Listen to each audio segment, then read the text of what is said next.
Welcome to the production of my narrative game submission for the Experiential design module. Whilst my relationship with this game has had its ups and downs, I now proudly present to you the murder of Alex Filian. This is a murder mystery game where you play as Detective Turner, hired to solve the murder of an upper-class family's son at their country house, based in the 1930s.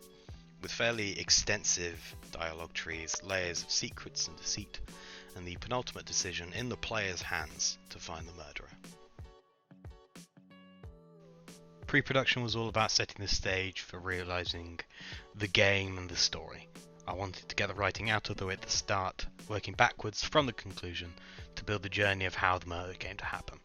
Then from this critical narrative path, branching off with various red herrings and subplots to muddy the waters of the truth. I wanted to create a fairly large scope for player agency when it came to how they reached their conclusion, with no guarantee that they get the right answer. All the hints in place, but ultimately it was down to them, with each character having their own lives that you hold the fate of, and evident narrative consequences for getting it wrong. Simultaneously, I started work on the manor itself, which is all custom made in 3ds Max and unwrapped, which took an unholy amount of time. There are several modular aspects to the building, including pillars, doors and windows, but for the most part I wanted to create a unique structure for the game. The building's geometry predominantly uses squares and triangles, making use of common shape theory. The square foundation with triangles pointing up making the building feel stable and powerful. A power that relates to the contextual status of the family and aims to make the player feel smaller and more uncomfortable as it looms over them from atop the hill. The points of the roof and ornaments lining its trim are made to feel dangerous and hostile to fit with the dynamics of the characters and narrative themes.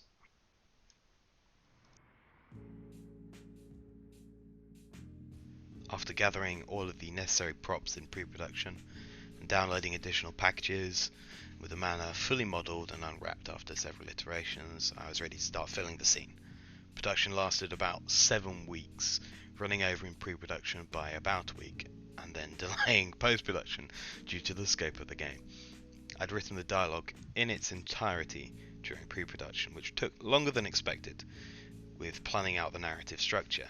I needed to build several systems during production, not including the basic player controller and hot tip UI, which was part of the prototype. I'll cover the save system in a bit, but the main part of production was structuring and working towards a fully functional dialogue system. The system uses graphs and custom nodes that hold unlockable information for the characters and their motives and parts of the stories throughout the night before, which are inherited from the Xnode package which I used to build the system. I worked in sprints structured by an internal test plan for the system.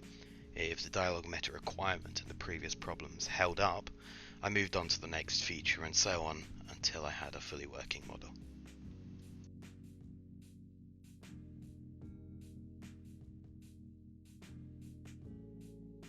And here for you now is a tour of the estate and manor after the prop film was finished. The methodology behind my level design is outlined in the post-mortem and LDD in more detail, but predominantly the aim was to create a realistic environment, sculpted through the dim lighting and colours, the pathetic fallacy-inspired weather, and the old aesthetic of the manor, to create an isolated, eerie atmosphere.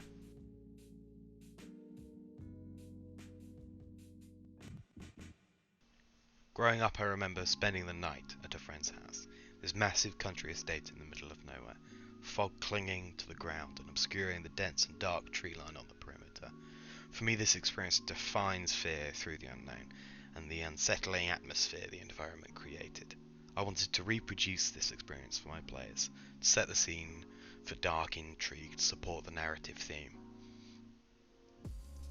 I also wanted to prey upon this notion of a haunted house, using a Victorian architectural and interior design aesthetic, added to with a sense of surrealism on account of it being empty, besides some cardboard cutouts personified by their dialogue.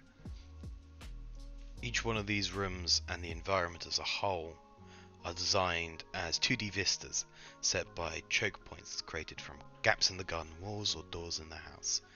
This allows me to set the tone of an area on first impressions and creates a focus in a view for the player to move towards, be it an NPC or a destination. Initially, the NPCs were going to be walking around the house, going about their routines, but after reconsidering scope, given the time it took to finish the dialogue system, I moved to static models. This also worked with the tone of the game as to make the setting feel more surreal, and to encourage the player to suspend their belief and approach the characters as an observer rather than an active agent in the game, lending itself to the near cipher-like character of Dick Turner. It also let me put this little gem in here of poor old Alex on the floor, who somebody took a box cutter to. Rest in peace.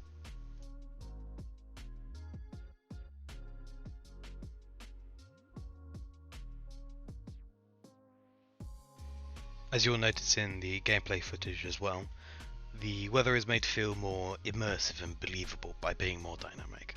Particle systems and the audio mixing change as you move from one location to another. The rain on the windows when inside encloses you within the space, adding to this sense of isolation.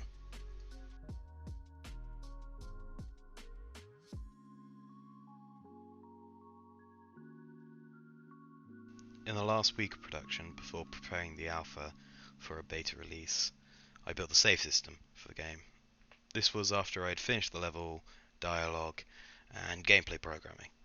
Now, how it works is the save handler serializes and deserializes all the necessary player preferences and dialogue progression in a JSON file, which can be manually saved from the journal and loaded in the main menu, with a notification during gameplay in the top right after you save, telling you when the game is ready to be closed.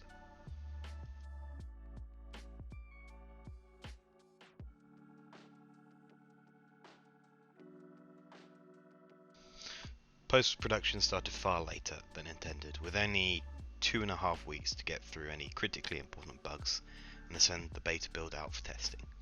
Currently the game has gone through 5 hotfix updates after several bugs were found by testers.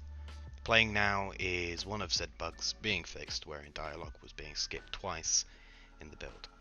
This was something that appeared in both the end scene and the core gameplay and was caused by a repeated hit on the skip dialogue listeners in one frame. So this was an easy fix ultimately, but certainly not the end of the issues, all of which are recorded on the devlogs attached to the game's page. But all in all, as of beta version 0.5, the game is playable in its entirety, with more fixes to come as and when they pop up, and hopefully some UX updates too, even after submission, with the hopes of fully releasing the finished game.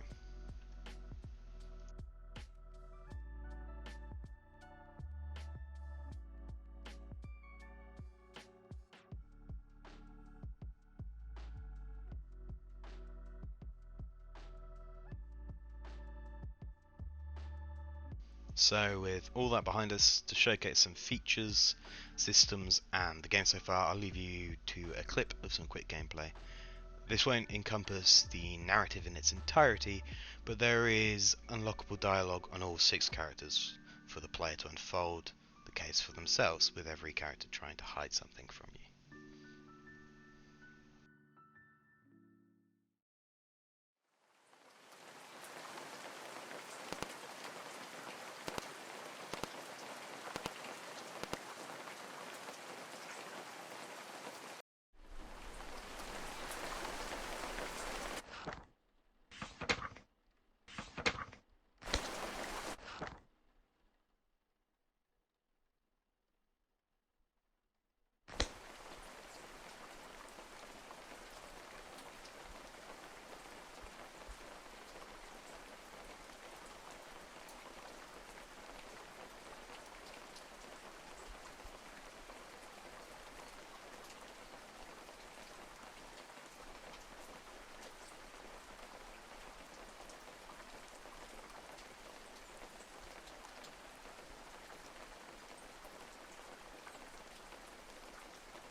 Here we have the first introductory piece of dialogue the player will run into, put right in the entrance of the manor so most players don't miss it. This points the player in the right direction of where to start so they don't feel lost, and also tells the player a bit about how the game works.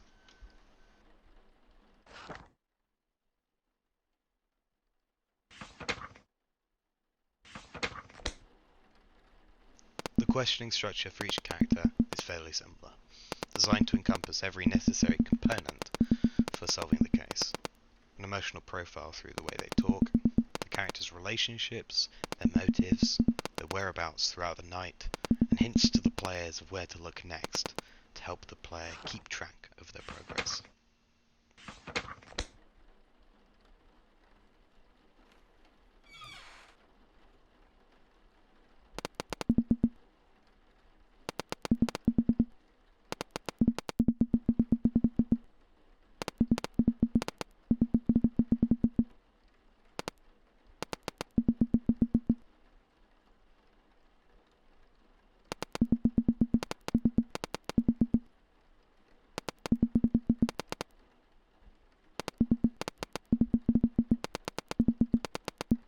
Upon completing a branch of dialogue, all this information can be found on the go in the player's journal.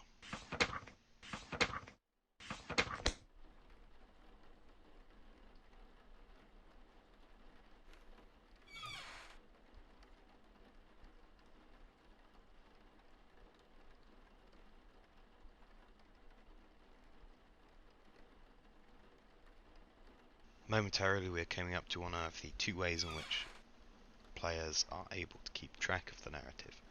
This cork board, which I refer to as the investigation board, summarises the narrative points for each character in easily digestible chunks, set up in a way that lets the player connect these proverbial dots in a visual way, hence the diegetic UI format. Once the player is ready to give their verdict, they can progress to this final scene, set up much like a stage to represent the grand finale and climax of the story, with all the information you've discovered available just in case you need a quick summary.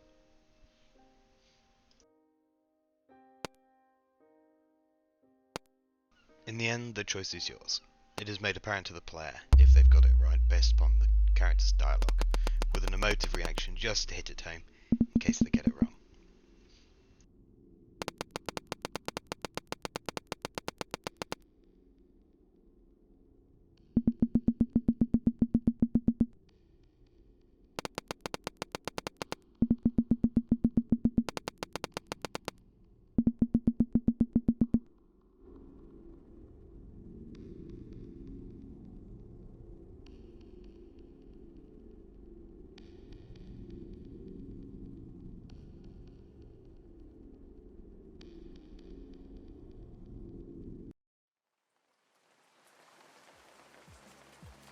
I just want to say thank you for sitting through this video. It's been quite the trial by fire producing this game, which I think justly showcases not just my merit, but that of the game. I hope you get the opportunity to play through it and uncover everything it has to offer. Happy sleuthing.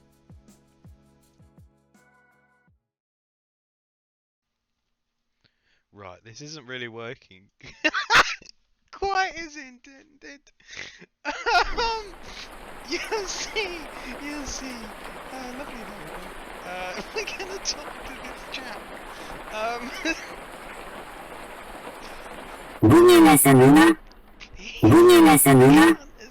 Bunyi rasa Nuna. Bunyi rasa Nuna. Bunyi rasa Nuna. Bunyi